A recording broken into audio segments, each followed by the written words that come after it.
नमस्कार, AGCNN news में आपका स्वागत है। मैं हूं माही।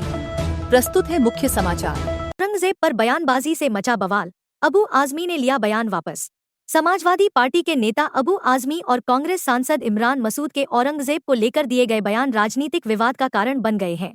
अबू आजमी ने औरंगजेब को आत्ताई मानने से इनकार करते हुए कहा था कि वह असहिष्णु शासक नहीं थे, बल्कि उन्होंने मंदिरें भी बनवाई थी। उनके अनुसार औरंगजेब के बारे में गलत इतिहास प्रस्तुत किया जा रहा है। सांसद इमरान मसूद ने भी औरंगजेब का समर्थन करते हुए उसे अखंड भारत बनाने वाला बादशाह बताया। उन्होंने कहा कि एक फिल्म से इतिहास नहीं मिट सकता और औरंगजेब को लेकर लोगों को सही जानकारी मिलनी चाहिए।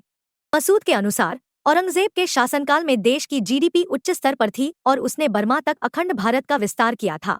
इमरान मसूद ने यह भी कहा कि मुगलों ने इसी देश में जन्म लिया और इसी मिट्टी में खत्म हो गए, जबकि अंग्रेज लूट कर चले गए। उन्होंने भाजपा पर भी निशाना साधते हुए कहा कि नफरत की राजनीति देश को नुकसान पहुंचाएगी और 25 करोड़ लोगों को नजरअंदाज नहीं किया जा सकता। अबू आजमी को कांग्रेस नेताओं का भी समर्थन मिला। कांग्रेस नेता राशिद अलवी ने कहा कि औरंगजेब ने मंदिर तोड़े, लेकिन मंदिरों को धन भी दिया। वहीं कांग्रेस नेता उदित राज ने सवाल किया कि हिंदुओं में भी क्रूर राजा हुए हैं, फिर सिर्फ औरंगजेब को ही निशाना क्यों बनाया जा रहा है। इस बयानबाजी के चलते महाराष्ट्र विधानसभा में जमकर हंगामा हुआ। महायुति गठबंधन और विपक्षी शिवसेना यूबीटी ने अबू आजमी के निलंबन की मांग उठाई। डिप्टी सीएम एकनाथ शिंदे ने उन्हें देशद्रोही तक कह दिया। विवाद बढ़ता देख अबू आजमी ने अपने बयान को वापस ले लिया और सफाई देते हुए कहा कि उनका उद्देश्य किसी का अपमान करना नहीं था।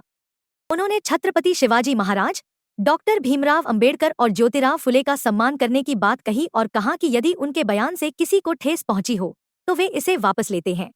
कल 3 मार्च जब असेंबली ख़त्म हुई, जब मैं बाहर निकला तो टीवी वालों ने मुझसे कहा कि आसाम के मुख्यमंत्री ने राहुल गांधी को औरंगज़ेब की तरह पेश किया है कि उनकी छवि उस तरह की। देखिए, मैं जब उन्होंने औरंगज़ेब की बात किया तो मैंने पहले पढ़ा है कि सतीश चंद्र जी को, आदरी टुस्के को, डॉक्टर राजीव दीक्षित, डॉक्टर राम पुनियानी, अवध ओझा, मीना भार्गवा, इनकी स्टेटमेंट में मैंने कुछ बोला है जो तारीफ़ें की हैं उनकी, कि मंदिरों को उन्होंने पैसे दिए, उन्होंने क्या, इन सब लोगों का स्टेटमेंट है। इस पर मैंने औरंगज़ेब रहमतुल्लाह अलैह के बारे में बोला, लेकिन इस बात को इतना बढ़ा दिया गया कि जैसे लगता है कि एक तूफान आ गया। मैंने किसी का अपमान नहीं किया। छत्रपति शिवाजी महाराज हो, छत्रपति संभाजी महाराज हो, डॉक्टर भीमराव अम्बेडकर हो, महात्मा ज्योतिबा फुले हो, राजश्री साहू महाराज हो, इन जैसे तमाम महान पुरुषों का हम आदर करते हैं और हमें आदर करना, पूरे देश को आदर करना चाहिए। हम आदर करते हैं। इन्होंने सारे समाज के लिए, सारे धर्म के लोगों को बराबर का दर्जा दिया था। मैंने इन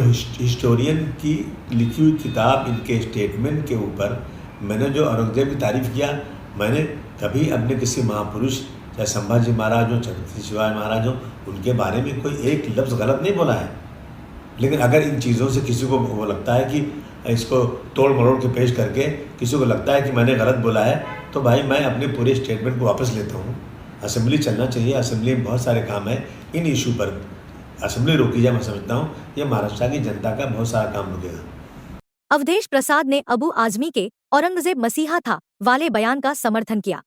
अयोध्या के ये कथित राजा भी औरंगजेब प्रेमी निकले, जिससे राजनीतिक विवाद और बढ़ गया।